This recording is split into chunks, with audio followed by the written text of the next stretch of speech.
Let's explore this idea of vector addition using our favorite molecule here, water.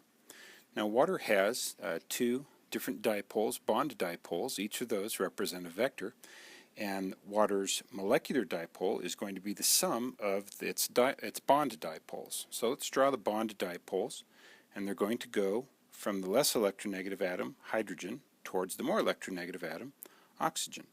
And they're going to be parallel to the bond between hydrogen and oxygen. And we've got a second bond dipole here, so we'll just take it up here. And these two bond dipoles are going to be the exact same size because the difference, the size is determined by the difference in electronegativity, and so between any hydrogen and oxygen atom, that's always going to be the exact same. So here we've got two different bond dipoles, but we want to know is how can we take those two bond dipoles and add them together. We're going to use something called the head-to-tail method, and to do that we're going to take our first dipole there on the left and we're going to replicate it over here. It's going to have the same size and magnitude as we have on the molecule. And then we're going to take our second bond dipole and we're going to make it the exact same direction and size as we have on the molecule there.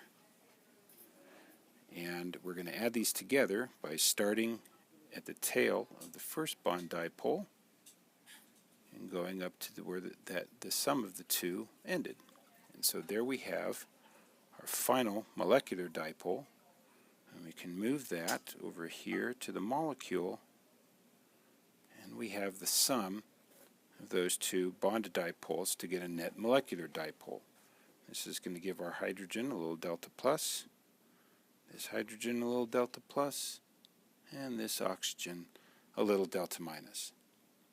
So I hope that helps in looking at vector addition.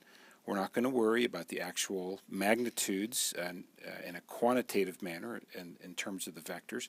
We really only want to know where's the bond dipole pointed so that we know which side of the molecule has a slight positive charge and which side of the polar molecule has a slight negative charge.